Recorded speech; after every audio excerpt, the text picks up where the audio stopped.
Morning. I've been thinking a lot lately about why we need an independent party and what brought us to the Second Gilded Age and what really ended the First Gilded Age. There are similarities, but one is not the second. Teddy Roosevelt was instrumental in bringing about justice in America.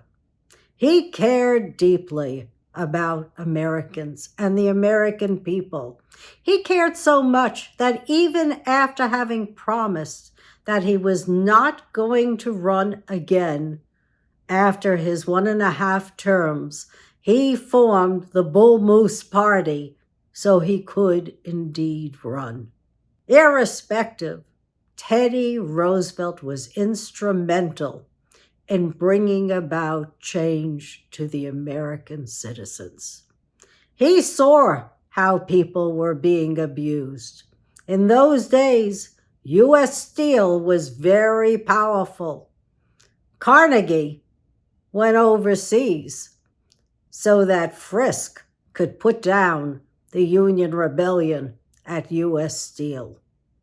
And when the government actually shot union workers, that's when the unions took hold.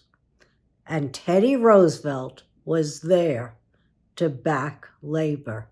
In 1906, John L. Lewis brought the first unions into power. But Teddy Roosevelt didn't stop there. He continued on his quest for justice. And not only justice according to the law, but income equality. He cared deeply about material wealth not going to the few, so deeply that he enacted laws that would increase the income tax and probably put in the income tax. He was a trust buster. And by that I mean he broke up Standard Oil, owned by the Rockefellers at the time. And in the process, investigative reporting had its heyday. Ida Turnbull came in as one of the key muckrakers and key people to break up Standard Oil. Give Teddy Roosevelt the information he needed so that he could destroy that monolithic corporation. It was the railroads that ushered in the First Gilded Age, and it was the railroads that caused the bust of the entire economic system at the time. Enter Teddy Roosevelt. Teddy Roosevelt was truly a man of his time and all time. He brought in conservation, the understanding that we have to protect our natural resources. I remember when I read The Bully Pulpit about Teddy Roosevelt, written by Doris Kearns Goodwin. I could actually see myself in Denali National Park.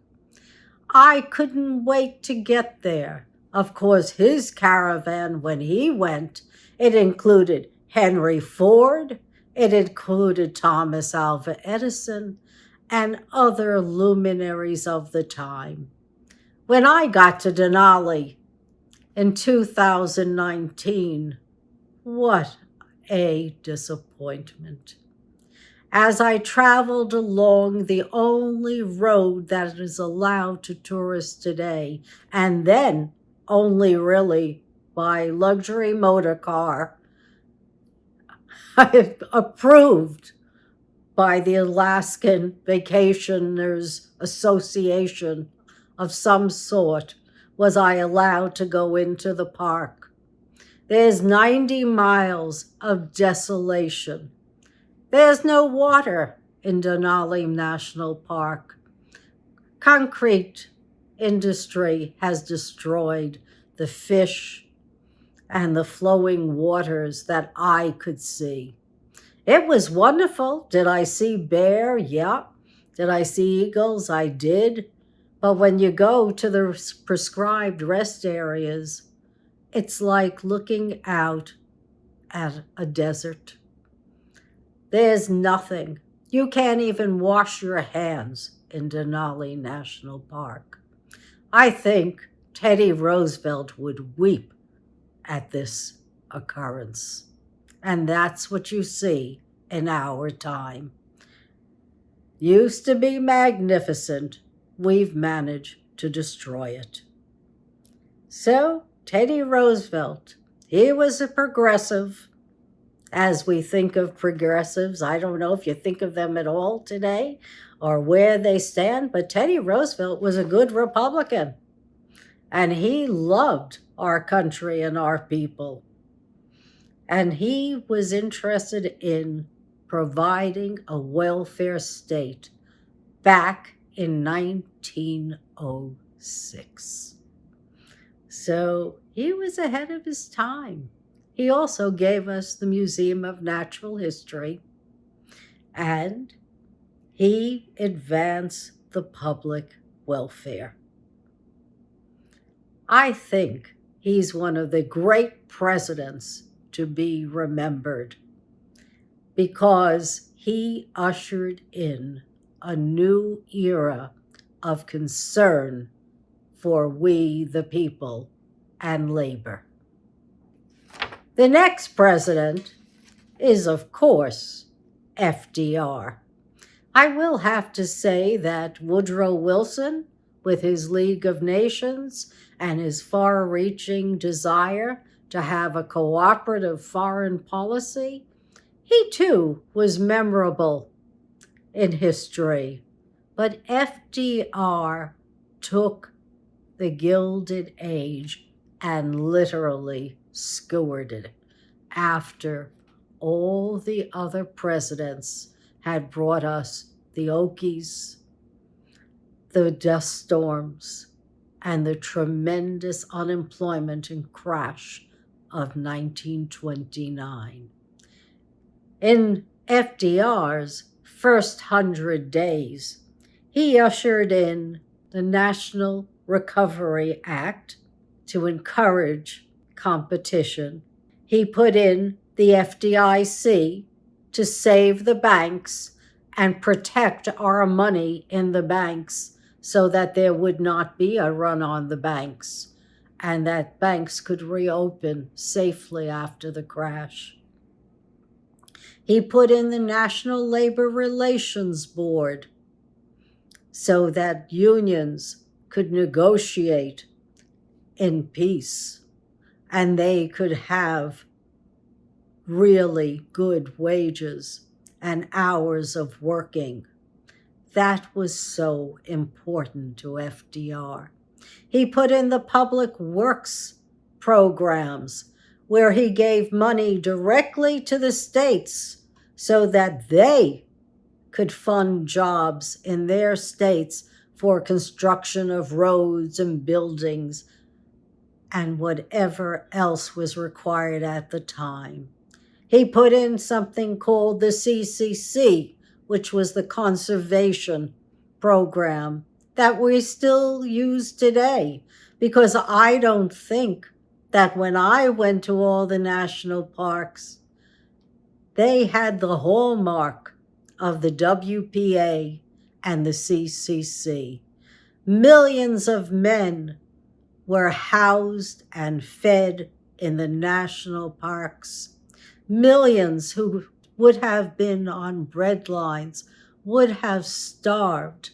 They were in the national parks, building the parks up, working to clear land for the lodges that we know exist to this day, giving jobs to artists who we all revere, who got their start in the WPA projects. We could then usher out the First Gilded Age.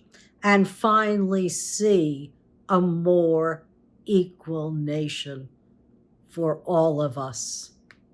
And what's happened to that over time? Over time, a lot of the laws that came into being in the 30s and the 40s, they're overturned.